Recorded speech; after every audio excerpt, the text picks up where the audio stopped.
단을 쌓으라 하신지라.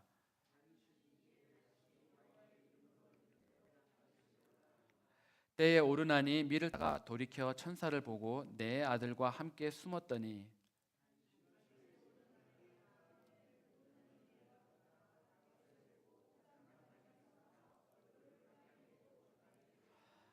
다윗이 이르되 이 타작하는 곳을 내게 붙이라. 너는 상당한 값으로 붙이라. 내가 여호와를 위하여 여기 한 단을 쌓으리니 그리하면 온역이 백성 중에서 그치리라.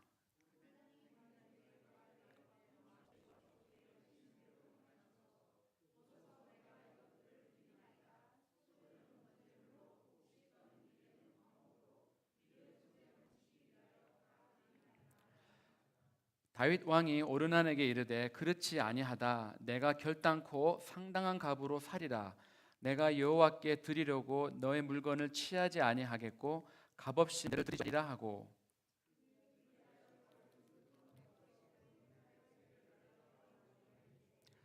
다윗이 거기서 여호와를 위하여 단을 쌓고 번제와 화목제를 드려 여호와께 아뢰었더니 여호와께서 하늘에서부터 번제단에 위에 불을 내려 응답하시고 사자를 명하시고 저가 칼을 집에 꽂았더라. 아멘. 저희들은 지금 우리 모두 드리기 위해서 이 자리에 나왔습니다.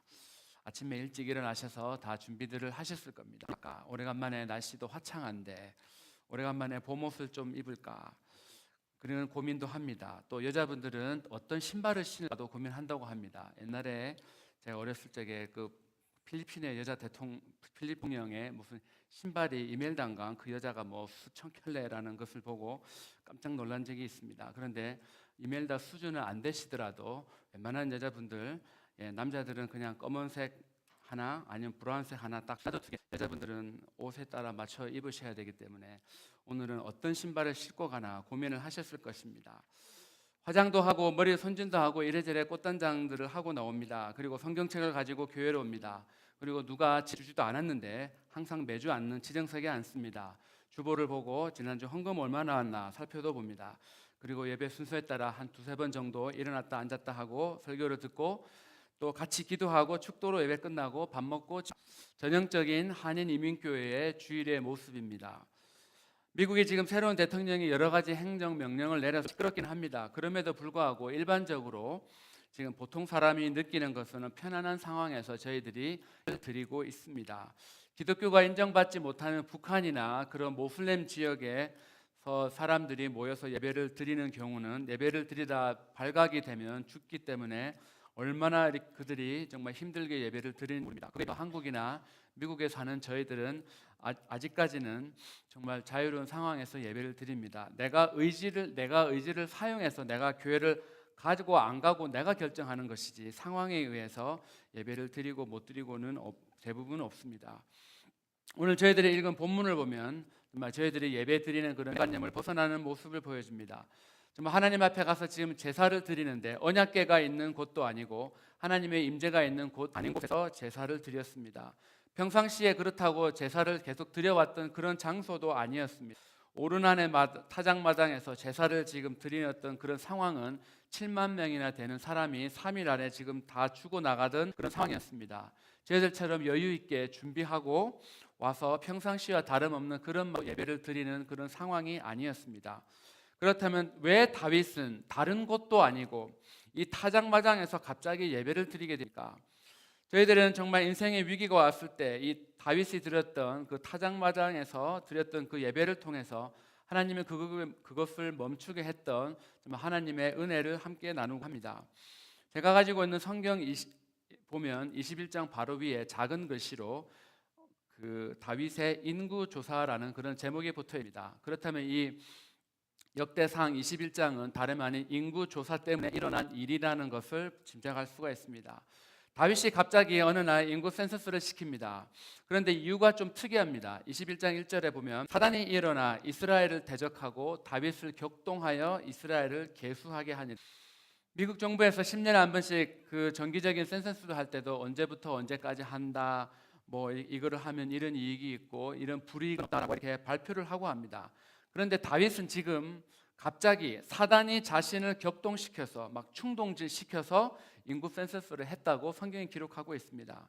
똑같은 사건을 기록한 성경이 사무엘하 4장입니다. 사무엘하 24장 1절에 보시면 여호와께서 다시 이스라엘을 향하여 와사 그들을 치시려고 다윗을 격동시키사 가서 이스라엘과 유다 인구를 조사하게 하니라 라고 성경 기록하고 있습니다. 갑자기 혼돈이 생깁니다. 역대상에서는 사단이 다윗을 충동시켰다고 기록을 하고 성경 사무엘하에서는 지금 여호와께서 다윗을 격동시켰다고 성경이 기록하고 있습니다. 왜 지금 다른 이야기를 합니까? 지금 성경이 지금 충돌하고 있는 것입니까? 아니면 다른 관점에서 보아야 하는 것입니까? 사무엘하 24장은 하나님께서 이스라엘을 향하여 지금 진노했다고 기록합니다. 하나님이 그럼 왜 화가 났을까요? 이스라엘 사람들의 어떤 행동이 우리 하나님을 화가 나게 했겠습니까? 다윗에게 화가 난 것이 아니라 진노하셨다. 이스라엘 백성 전체를 향하여 진노하셨다고 합니다. 다윗이 지금 왕으로 있는데 그 나라 백성들과 죄를 짓도록 만들어 두겠습니까? 제가 교회 담임 목회자로서 정말 우리 교인 모두가 어디 가서 막 또 제가 죄를 짓도록 제가 허락을 하겠습니까? 그렇진 않습니다. 그렇다면 다윗이 몰랐던 일일 수도 있다는 그런 가정이 들어갑니다. 그래서 21장 이전에 나오는 그런 성경을 종합해 보면 다윗이 성전을 건축하려고 했던 그런 장면이 나옵니다. 그런데 다윗은 성전 건축을 하려고 했는데 왜 다른 사람은 하지 못했을까요? 다윗이 정말 지금 자기는 어마어마한 그런 궁궐에 지금 살고 있습니다. 정말 자기는 지금 너무나 편안하게 살고 있습니다. 그런데 하나님의 언약궤는 지금 텐트로 되어 있는 곳에 있었습니다. 하나님의 언약궤가 모셔져 있는 곳이 자기가 살고 있는 것보다 더 초라했습니다. 마음이 아팠습니다. 언약궤가 있는 곳만 알고 있었던 곳이었습니까? 그렇지 않습니다. 언약궤가 들어올 때 이스라엘 사람들이 다 같이 함께 기뻐했습니다. 그래서 언약궤를 다 모셔놨습니다. 다윗만 알고 있었던 것이 아니라 이스라엘 모든 백성들이 지금 다 알고 있는 상황이었습니다. 그런데 왜 다윗만 이런 생각을 했느냐 하는 것입니다. 결론을 내리자면 이스라엘 백성들은 다윗과 같은 마음을 품지 못했다는 결론이 나옵니다. 오직 그 나라에서 다윗 한 사람만이 언약궤가 있는 곳이 내가 사는 곳보다 너무 초라해 보여서 정말 뭔가를 해야 될 텐데 그런 안타까운 마음을 가졌습니다. 저희가 살고 있는 2017년 버전으로 바꾸면 교회의 모든 사람들은 교회가 어떻게 돌아가는지 아무런 관심이 없고 한 사람만 관심이 있었다는 것과 비교를 할 수가 있습니다. 이스라엘 백성이 먼저 왕이시여, 왕이 있는 곳은 너무나 삐까뻔쩍한데 저 언약궤가 있는 곳은 너무나 초라합니다. 우리가 이렇게 성전이라도 좀 지어야 되지 않겠까? 왕 재산도 많은데 뭐 왕같이 엄청나게 크지는 않더라도 적어도 이렇게 정말 왕에 살고 있는 그런 성전과 비교해서 그래도 꿀리지 않을 정도로 만들어야 되지 않겠습니까? 그렇게 마음을 이 사람들이 먹을 수 있는데 이런 관심이 전혀 백성들에게 없었습니다. 또 다른 한 가지는 사무엘하 24장 그 앞에 나오는 상황들입니다. 사무엘 10장에 보면 세바라는 사람이 반란을 일으키는 장면이 나옵니다. 20장 1절에 마침 거기에 불배 하나가 있으니 그의 이름은 세바라고 기록이 되어 있습니다. 제가 갖고 있는 보통 옛날 성경에는 그 불량배를 난류라고 이렇게 기록하고 있습니다. 난잡한 류의 사람이라는 것입니다. NIV 성경은 trouble maker라고 번역을 했고 원어에 보면 worthless, 그냥 가치 없는 사람입니다. 쉬운 말로 하면 저 쓸모없는 인간이라는 것입니다. 그 쓸모없고 수준 이하의 메이커라는 세바라는 사람이 한마디를 합니다. 이제 우리는 다윗을 따라가지 말고 그 사람 따라 말자. 그 사람 따라다녀 봐야 우리한테 무슨 이익이 있겠느냐. 그냥 다 집으로 돌아가자라고 이렇게 말을 했습니다. 그러니까 20장 2절에 보면 이에 온 이스라엘 사람들이 다윗 따르기를 그쳤다고 합니다. 그리고 이 사람들이 정말 함께 반란을 일으킵니다. 그래서 다윗이 군대를 보내서 그 반란을 진압하려 할 때 정말 그들이 살고 있는 성의 한 여인이 세바만을 죽이고 나서 나머지 백성들은 다 살 수 있던 사건이 있는데 그것이 바로 세바의 반란입니다. 그 반란이 끝난 이후에 온 이스라엘 백성이 지금 다 반란을 일으켰는데 그 책임을 지지 않았습니다. 물론 주동자가 세바라서 그는 죽었지만 그 나머지 사람들은 아무런 책임을 지려 하지 않았습니다. 온 이스라엘이 인간 같지도 않고 쓸모없는 트러블 메이커의 말을 듣고 왕에게 반란을 일으켰는데 누구 하나 제가 그때 잠깐 실수를 했습니다. 제가 그때 정신이 딴 데 가 있었습니다. 그래서 제가 나하고 친해서 내가 쟤한테 돈을 빌려준 게 있는데 그래도 쟤한테 돈을 받기 위해서 제 말을 따랐습니다. 뭐 이런 누구 하나 책임을 져야 되는데 회개하거나 책임 있는 사람이 지금 전혀 없습니다. 그냥 좋은 게 좋은 거라고 두리뭉실 넘어갔습니다. 백성들이 다윗처럼 이 두 가지 상황을 놓고 백성들이 다윗처럼 관심이 없었던 것도 하나님의 향해 사랑하는 마음이 없었던 것도 죄가 되지 반역했다고 말할 수는 없는 것입니다.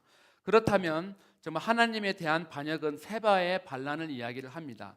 정말 하나님께 반란을 하지 않았지만 하나님이 세우신 하나님이 기름 부어 세운 그 왕에 대해서 반란을 일으켰습니다. 하나님이 세운 사람에 대한 왕에 대한 반란은 곧 하나님에 대한 반란이었습니다. 몇 명이 한 것이 아니라 몇 명이 주동된 것이 아니라 그 온 백성들이 다 지금 다윗을 따라가지 않고 수준 이하의 트러블 메이커라는 그 사람의 말을 듣고 따랐습니다. 그것은 하나님 앞에 분명한 죄였고 분명한 반역이었습니다. 하나님이 그 죄를 다루기 위해서 하나님께서 작정하십니다. 그래서 이스라엘을 향하여 그 진노의 표출의 도구로 바로 지금 다윗이 사용이 되었습니다. 어떻게 다윗같이 하나님 마음에 합한 그런 성군이 하나님의 진노를 그런 도구가 될 수 있냐라고 저희들 생각할 수가 있습니다. 그런데 성경에 보면 욥이라는 사람이 있습니다. 그 욥은 자기가 죄를 저지르지 않고도 지금 엄청난 그런 고난을 당한 것을 저희들 압니다. 욥은 동방의 의인이었습니다. 이 사람은 아무런 잘못이 없었습니다. 그런데 어느 날 사탄이 정말 온 땅을 두루 다니다가 정말 하나님 앞에 딱 갔습니다. 그래서 괜히 저 욥을 가지고 시비를 겁니다. 저 욥이 어떻고 저떻고 뭐 하나님 복을 주니까 제가 하지 않습니까? 그러니까 하나님이 욥의 생명만을 제외하고 욥의 자녀들, 욥의 모든 재산들, 그리고 욥의 건강까지도 네 마음대로 해라라고 허락을 내주었습니다. 그리고 하나님이 그 허락을 받고 사단이 지금 욥 삶을 흔들어 버린 것을 저희들 알 수 있습니다. 이런 관점에서 정말 사단의 격동함을 받았다고 저희들 이해를 할 수 있는 것입니다.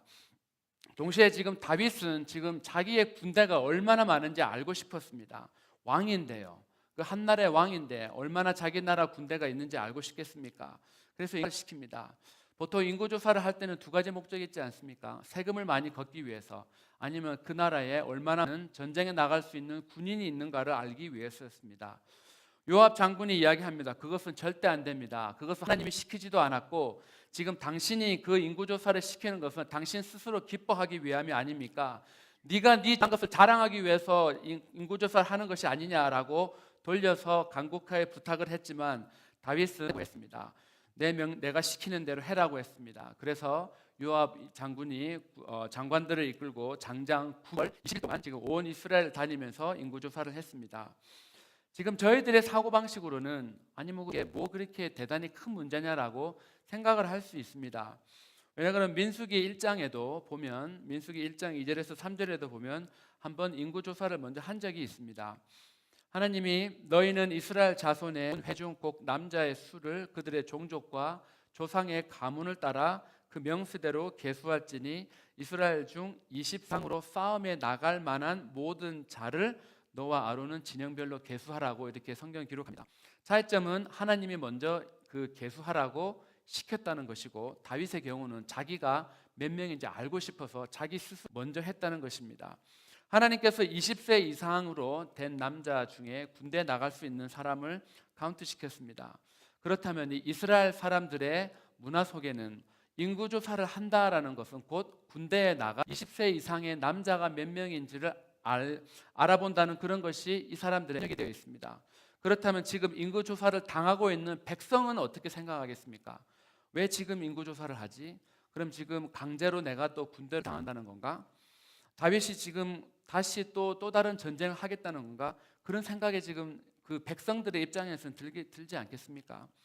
그런 백성들의 그런 생각은 해주지도 않고 인구조사를 강행했고 그 결과 사무엘하 24장에서는 이스라엘 지역에서만 80만 그리고 유다 지역에 50만에서 총 130만 군인이 있다는 것을 알게 되었습니다. 역대상 21장에는 110만으로 되어 있고 또한 47만의 유다 지파 사람들이 있습니다. 이 둘의 숫자가 차이 나는 것은 베냐민 사람과 레위 지파 사람들은 인구조사에 포함시키지 않았어였습니다. 사무엘하에 적은 숫자를 택한다 하더라도 130만 명입니다. 지금 한국의 육군의 군대 숫자가 몇 만인지 제가 찾아봤습니다. 작년 2016년 기준으로 한 50만 정도 됩니다. 50만인데 5천만 인구의 남자를 반으로 쳐고 200만 중에 50만 정도가 지금 강제로 군대에 있습니다. 그것을 감안하더라도 지금 그 2배 이상 되는 130만 명이라면 엄청난 숫자입니다. 그렇다고 이스라엘의 인구가 대한민국 인구같이 5천만이나 되지는 않았습니다. 학자들의 의견을 따르면 많아야 600만, 700만입니다. 그 중에 130만이 20세 이상의 남자면 엄청나게 많은 숫자입니다. 지금 미국의 총 액티브 듀티로 한 130에서 140만인데 3억 인구 중에 10만 군대를 가지고 있는데 이때 당시에 정말 30만이라면 엄청난 그런 군대였습니다. 여러분들이 그런 엄청난 나라에 엄청난 군대를 가진 왕이라고 하면 생각해 보시죠. 마음이 어떻겠습니까? 얼마나 뿌듯하겠습니까? 내 책임자에 지금 몇백만 불이 더 있다고 생각해 보십시오. 얼마나 가슴이 뿌듯하겠습니까? 다윗이 지금 바로 그런 입장이 아닙니까? 지금 하나님이 자기에게 복을 주신 건 아는데 내가 그래도 싸움 하나는 잘하지. 나는 전쟁에 나가서 한 번 싸웠는데 우리 군대 하나도 안 싸웠는데 내가 이 정도 군대를 가진 나라에 내가 왕이다. 성공한 후에 전형적인 그런 교만한 마음이 들었습니다. 그래서 하나님께서 이 인구조사를 악하게 여기셨고 이스라엘 사람들을 정말 당신이 작정하신 대로 지금 또 작정하셨습니다. 다윗은 지금 있는 그 상황, 하나님이 치고 있는 그 상황을 그대로 받아들입니다. 변명을 지금 하지를 않습니다. 내가 큰 죄를 범하였나이다. 종의 죄를 용서하여 주시옵소서. 내가 심히 미련하게 행동하였나이다라고 합니다. 그렇게 회개를 하는 다윗에게 하나님은 그러면 내가 너에게 세 가지 중에 하나 선택할 수 있도록 해주겠다라는 옵션을 주십니다. 3년 가뭄이 오든지 아니면 석 달 동안에게 전쟁에서 패해서 쫓겨다니든지 아니면 3일 동안 전염병에 일든지 여러분 같으면 어느 것을 선택하겠습니까? 여러분이 대통령인데 지금 미국에 이렇게 고난이 다가오는데 3년 가뭄 따라 저기 ICC한테 피해서 막 쫓겨다니든지 아니면 전염병에 돌든지 여러분 대통령이라면 어떤 결정을 내리겠습니까? 가뭄 비가 안 오면 땅이라도 파서 우물이라도 파서 저장된 곡식도 있는데 혹시 저 같으면 3년 가뭄을 택할 텐데 다윗은 그 어떤 것도 택하지 않았습니다. 내가 사람의 손에 의해서 벌을 받고 싶지 않습니다. 선택권을 하나님 앞에 돌렸습니다. 하나님이 알아서 하십시오. 그러니 3일 동안 전염병을 내리십니다. 그래서 그 3일에 7만 명이 죽어나갔습니다. 한국에서 내년 11월 중순에 조류독감으로 인해서 거의 두 달 만에 1,000만 마리가 넘는 엄청나게 많은 그런 새들이 죽어나갔습니다. 그래서 정말 미국에서 이게 달걀을 수입하는 그 달걀을 얼마 안 되는 달걀을 비행기로 수입해 나갔습니다. 그런데 정말 한국에서는 왜 미국 사람들은 하얀 달걀을 먹냐고 막 그렇게 이상한 것 가지고 기사로 올라오는 그 이유가 바로 전염병이었습니다. 전염병이란 것은 짧은 시간에 엄청나게 많은 사람들에게 영향력을 미치는 것이 바로 이 전염병입니다. 3일에 7만 명이 죽었으면 며칠 지나면 또 얼마나 많은 사람이 더 죽어나가겠습니까? 그런 긴박한 상황이었습니다. 다윗이 하나님한테 하나님 다윗 인구조사를 하라 그런 것은 난데 왜 우리 백성들을 치십니까? 차라리 나와 하나님 치십시오라고 기도를 합니다. 그리고 나서 하나님이 그러면 저 오르난의 타작마당에 가서 제사를 드리라고 합니다. 그래서 다윗이 지금 이 예배의 자리로 나왔습니다. 이 오르난이라는 사람인데 오르난이라는 사람은 여부스 사람입니다. 여부스라는 사람이란 말은 바로 이방인이었습니다. 가나안 땅이 이스라엘 백성들이 점령하러 오기 이전부터 살고 있던 사람들입니다. 신명기 20장 17절에 보시면 하나님께서 가나안에 들어가서 멸절해야 될 7족속이 있는데 그 중에 여부스 족속을 내가 진멸하라. 하나님 여호와께서 내게 명하신 대로 하라.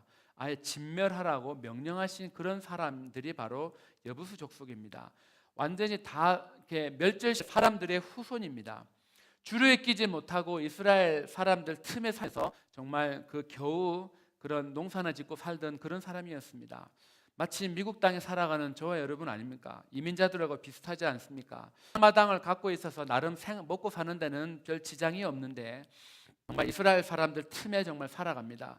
이스라엘 사람 틈에 살았다는 것은 이 사람들도 히브리 말을 어느 정도 했다는 말입니다. 저희들도 정말 미국 사람들 틈에 살아가면서 영어를 합니다.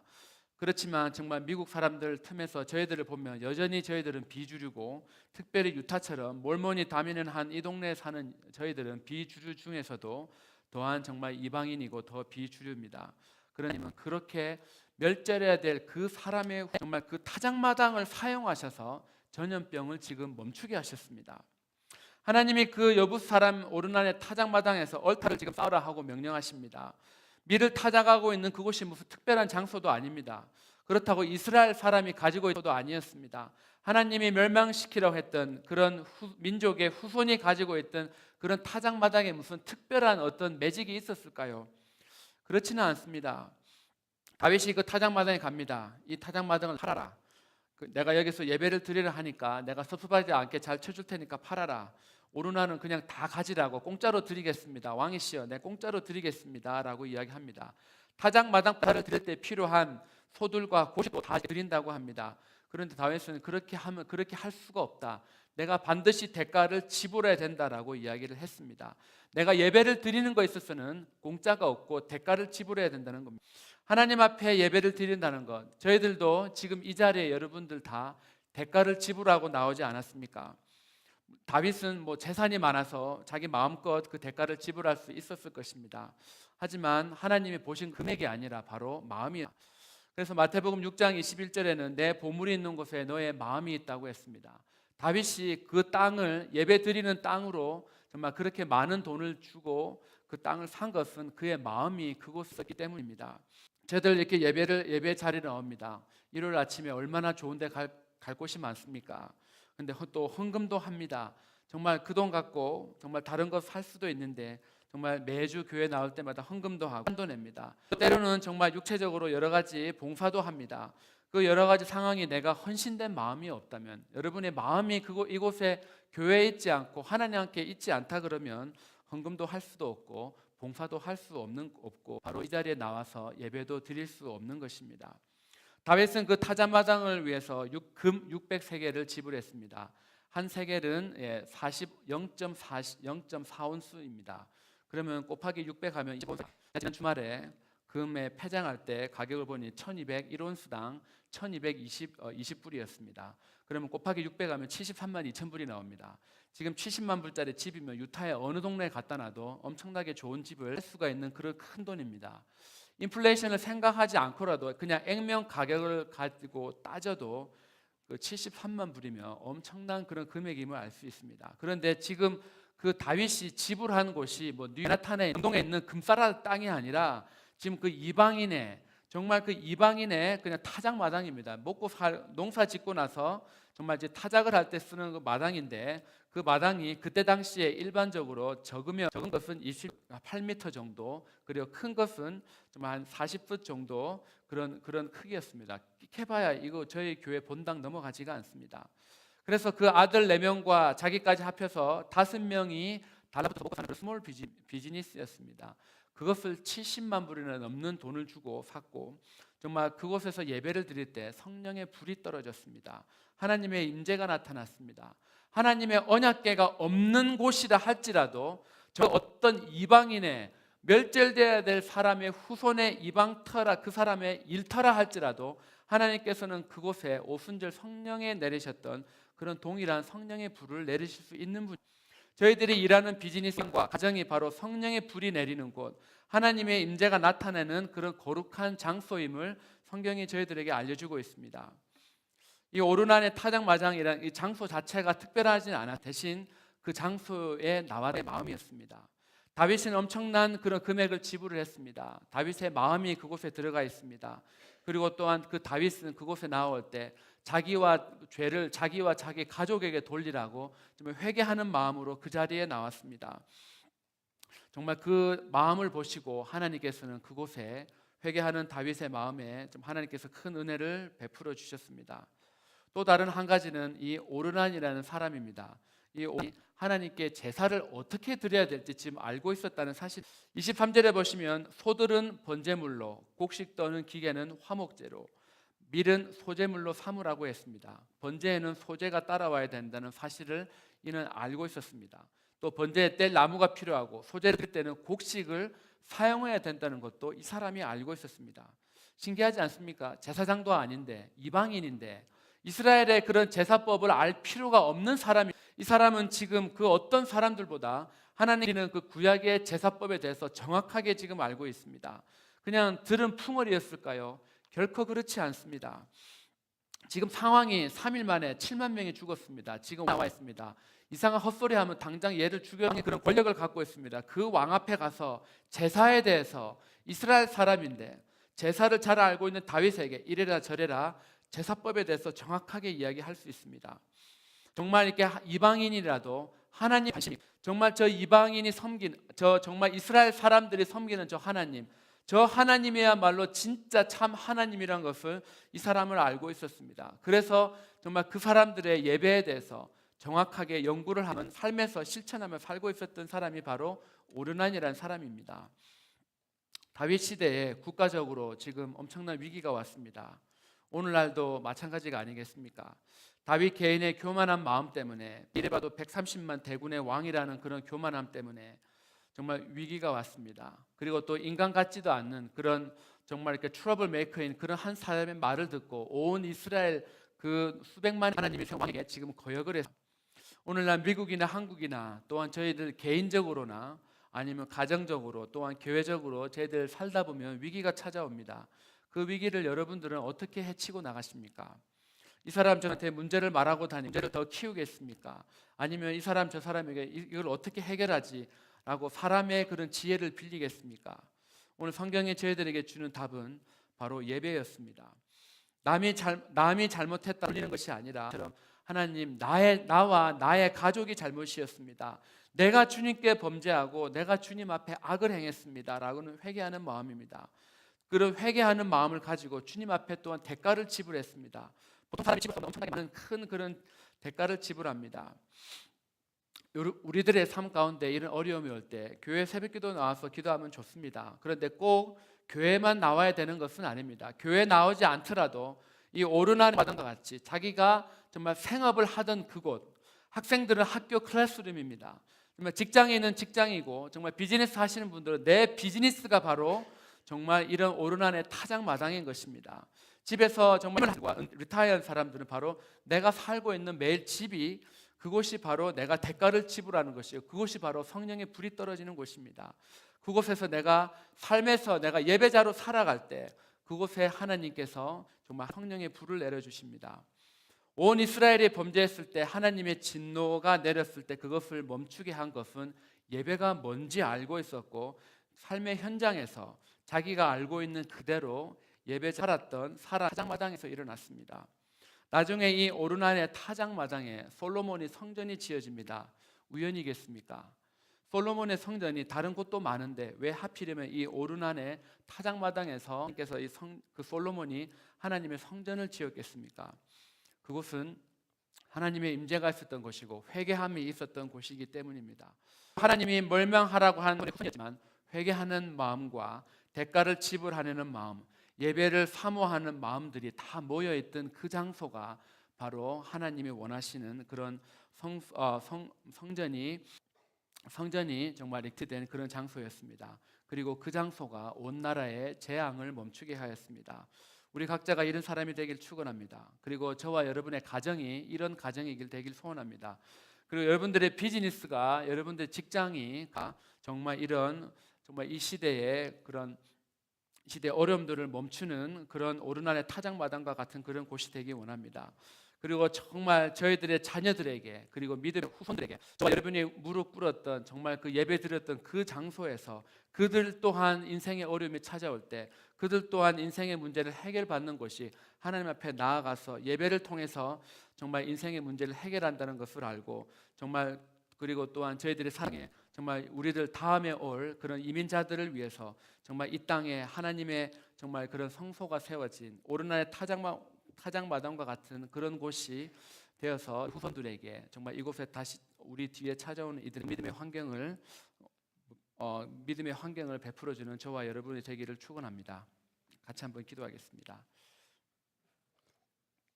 이 시간 같이 한번 기도하실 때, 하나님, 내 삶에 어려움이 옵니다. 그 어려움이 왔을 때 하나님 앞에 회개하고 회개하고 나가는 자들마다, 회개하고 나가는 그 장소가 바로 하나님의 성전이 세워지는 곳입니다. 하나님의 임재가 있는 곳이었습니다. 하나님, 정말 내 삶에 있기를 원합니다. 우리 교회가 그런 오르난의 타작마당이 되기를 원합니다. 하나님, 내 비즈니스가, 내 직장이 정말 그런 곳이 되기 원합니다 라고 이 시간 같이 한번 통성으로 결단